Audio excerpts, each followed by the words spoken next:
जो संसद में नहीं बोलता लेकिन संसद के बाहर जहर उगलता है, लेकिन संसद में 4.5 साल में मात्र 7 बार आता है और देश के मुद्दों पर बात करने से वो भाग जाता है। राहुल गांधी जी ने संसद में खड़े होकर ललित मोदी, नीरव मोदी को चोर कहा।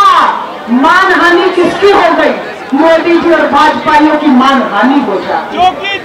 आज भारत माँ एक बार फिर से रो रही है क्योंकि भारत माँ की बेटियां मणिपुर में रो रही हैं। राहुल गांधी जी की सदस्यता किस पर गई? चोरों को चोर कहने पर। चोरों को चोर कहेंगे, चोर को सजा नहीं होगी, आपको सजा होगी, क्योंकि सत्ता अपने हाथों से तानाशाह जाने नहीं देना चाहता है। वो हर हथकंडा अपनाएगा, वो अपने पूंजीपति मित्रों का पैसा उड़ाएगा, वो लोकतंत्र की हत्या करेगा, वो संविधान को ताक पर रखेगा।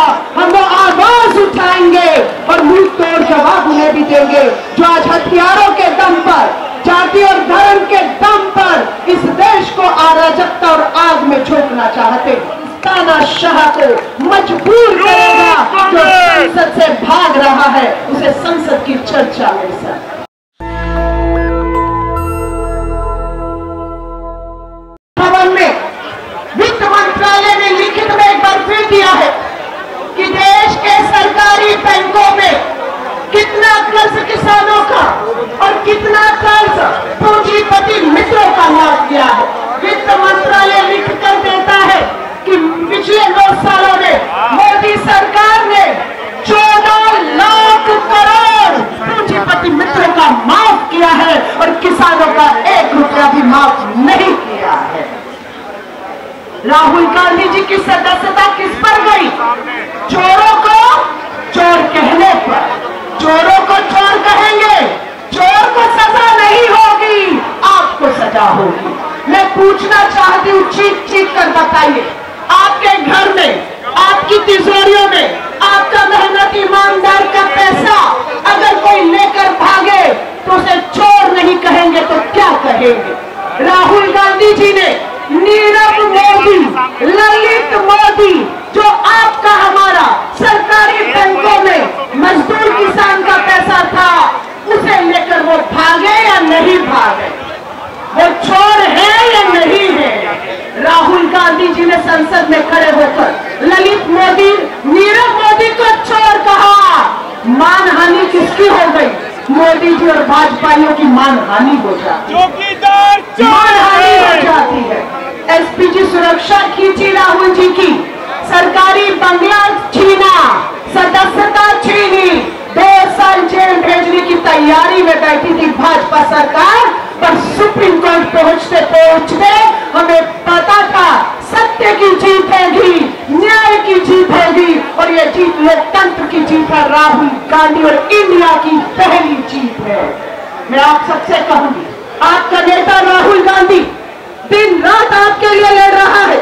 आप अगर उसके बराबरी का भी नहीं तो 1 कदम पीछे ही उतना भी अगर उन तक अगर वो 10 सीढ़ी हमारे लिए चढ़ रहे हैं और आप उसके पीछे 5 सीढ़ी भी चढ़ जाते हैं तो आप सोचिएगा आपका युवा कांग्रेस में होना, कांग्रेस के तिरंगे झंडे के नीचे खड़ा होना और राजधानी दिल्ली संसद की दहलीज पर आने का कोई मतलब है? अगर आप घरों में जाकर सोएंगे तो मात्र 8 महीने रह गए हैं, मात्र 8 महीने। मां भारती पुकार रही है, गुलामी की जंजीरों से हमने भारत माँ को हमारे आजादी के क्रांतिकारी आंदोलनकारियों ने मुक्त कराया। आज भारत माँ एक बार फिर से रो रही है क्योंकि भारत माँ की बेटियां मणिपुर में रो रही हैं, हरियाणा, उत्तर प्रदेश, महाराष्ट्र का किसान रो रहा है, बेरोजगार युवा सड़कों पर है। और क्या साजिशें हो रही हैं? हरियाणा के कितने लोग हैं यहाँ पर?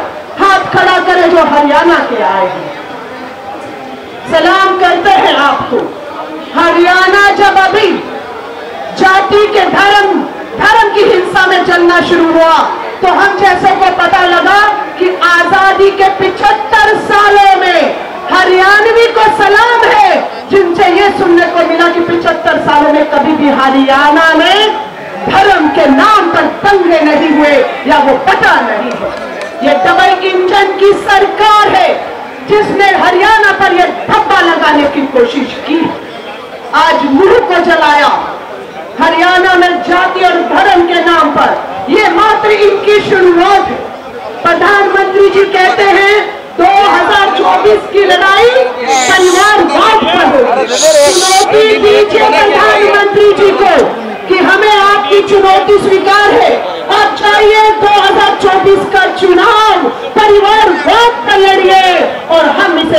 बेरोजगारी और महंगाई पर लड़ेंगे, देश के मुद्दों पर लड़ेंगे। देखते हैं भारत किसके साथ खड़ा होगा। मुद्दों से भटकाने की कोशिश हो रही है। राहुल गांधी जी की आवाज संसद में जब एक बार फिर गूंजेगी, मान लीजिएगा विश्वास कि पूरे देश का युवा, बेरोजगार, किसान, जवान एक बार फिर से उसे ताकत मिलेगी। मैं आप सभी को कहूंगी, एक रहिएगा और अपनी दिशा,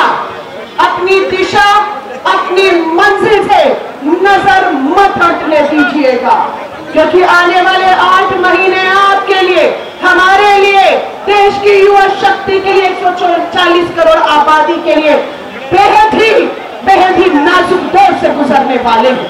क्योंकि सत्ता अपने हाथों से तानाशाह जाने नहीं देना चाहता है। वो हर हथकंडा अपनाएगा, वो अपने पूंजीपति मित्रों का पैसा उड़ाएगा, वो लोकतंत्र की हत्या करेगा, वो संविधान को ताक पर रखेगा। और आप सबके अंदर अगर खून अभी पानी नहीं हुआ है तो उस खून को उबलने दीजिएगा। लेकिन हमें गांधी की पार्टी में है, हम सत्य और अहिंसा के रास्ते पर चलेंगे। हमें बंदूक, हथियार नहीं उठाने, हमें इस लोकतंत्र में सत्य और अहिंसा के रास्ते पर जाकर आवाज उठानी है।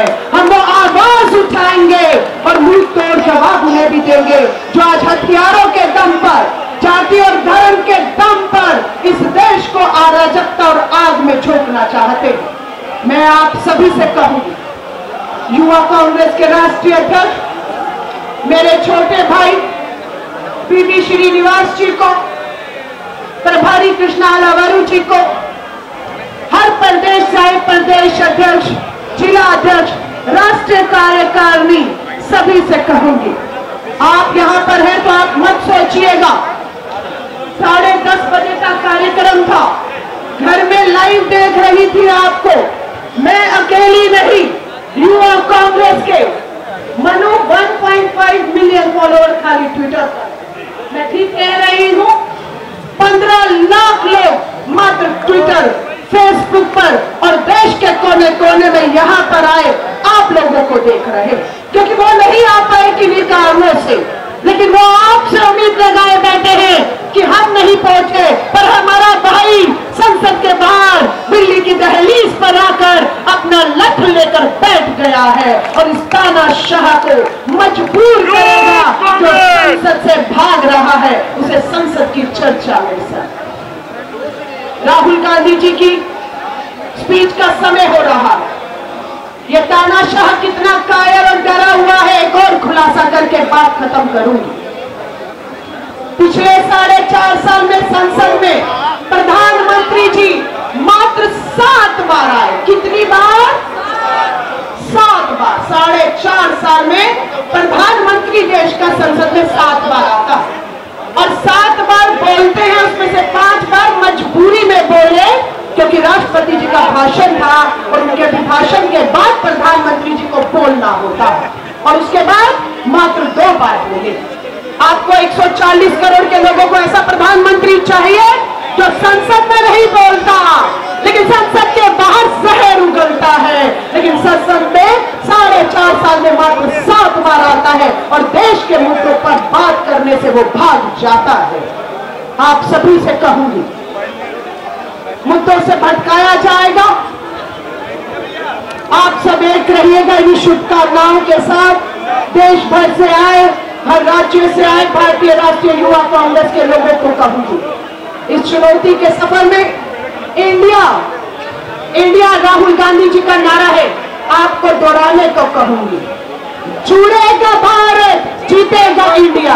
जुड़ेगा भारत, जीतेगा इंडिया। जुड़ेगा भारत, जीतेगा इंडिया। जुड़ेगा भारत, जीतेगा इंडिया। दोनों हाथ खड़े करने में परेशानी नहीं हो तो दोनों हाथ खड़ा करिए, मुट्ठी बंद करिए। जुड़ेगा भारत, जीतेगा इंडिया। जुड़ेगा भारत, जीतेगा इंडिया। जुड़ेगा भारत, जीतेगा इंडिया। भारत माता की, भारत माता की जय हिंद। नेशनल दस्तक की आपसे गुजारिश है कि अगर इसको बचाना चाहते हैं तो नेशनल दस्तक को सब्सक्राइब करने के लिए रेड कलर के सब्सक्राइब बटन को दबाएं, फिर बेल आइकन की घंटी दबाएं। नेशनल दस्तक को बचाने के लिए बहुत जरूरी है कि हर खबर को शेयर करें, लाइक करें, कमेंट जरूर करें।